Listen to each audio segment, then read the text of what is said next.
Değerli izleyicilerim ve takipçilerim, kanalıma ve mutfağıma hoş geldiniz. Bugün sizlere yumuşacık dokusuyla nefis bir kek tarifi hazırladım. Özellikle kış aylarında benim sıkça yaptığım bir tarif. Umarım sizler de dener ve memnun kalırsınız. Sizleri bekletmeden hemen tarifimin yapımına geçiyorum. Öncelikle karıştırma kasemizin içerisine 3 adet yumurta ve şekeri alalım. Mikserin yüksek devrinde yaklaşık 3 dakika kadar çırpalım. Tamamen köpük kıvamına gelmesi gerekiyor. Yumurta ve şekerin çok iyi bir şekilde çırpılması gerekiyor. İçindeki şekerin tamamen erimesi gerekiyor ki kekiniz güzel kabarsın ve yumuşacık olsun. Yumurta ve şekeri mikserin yüksek devrinde 3 dakika boyunca çırptım. Krema kıvamına geldi. Şimdi diğer malzemeleri ekleyebiliriz. Bir tane küçük bir havucu rendeledim. Yarım limonun suyu ve limon kabuğu rendesi. Bu malzemeleri ekledikten sonra biraz daha çırpıyorum mikserle. Çünkü havuçla limon kabuğu rendesinin iyice karışması gerekiyor. 1 su bardağı sıvı yağ ve 1,5 su bardağı çay.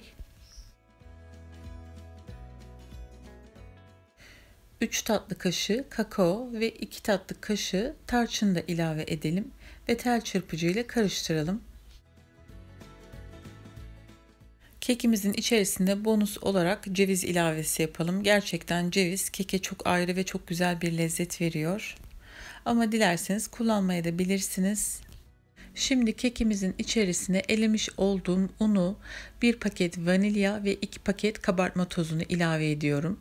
Toplamda bu malzemelerle 3 su bardağı un kullandım. Önce 2 su bardağı un ilave ettim ve biraz karıştırdım. Daha sonra da 1 su bardağı un ilavesini yaptım. Şimdi spatula ile biraz harcımızı toparlıyorum ve çok fazla dağılmaması için yaklaşık 1 dakika kadar harcımızı çırpıyorum. Bu aşamada çok fazla mikser kullanmayalım ki hamurumuzun havası gitmesin. Kek hamurumuzun kıvamı bu şekilde olacak. Ne çok akışkan ne de çok koyu. Tam olması gerektiği gibi.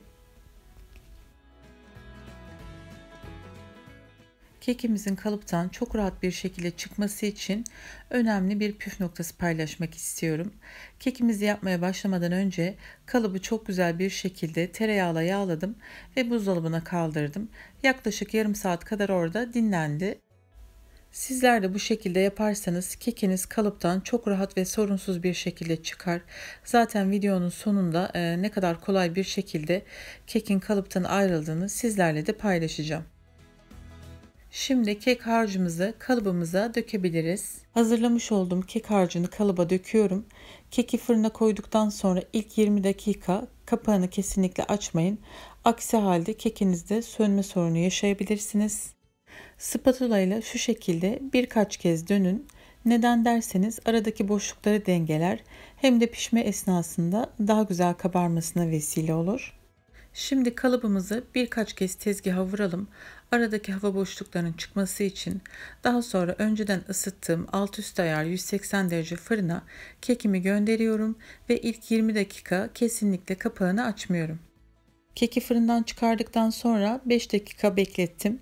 Bu aşamada kürdan testi de yaptım ama kamerayı açmayı unutmuşum.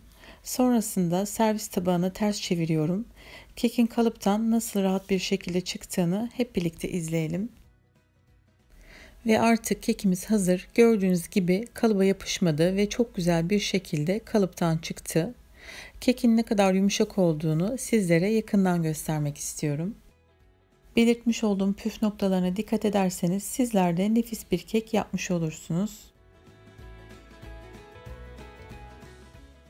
Kekimizi kesip şimdi sizlere son halini göstermek istiyorum.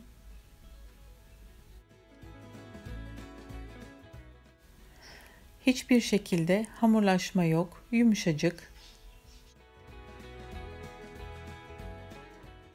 Bakın özellikle böyle elimle göstermek istiyorum sizlere. Gerçekten tadı da harika. Umarım bu tarifimi de dener ve memnun kalırsınız. Videomu buraya kadar izlediğiniz için hepinize çok teşekkür ediyorum. Yeni videolarda görüşmek üzere. Hoşça kalın. Allah'a emanet olun.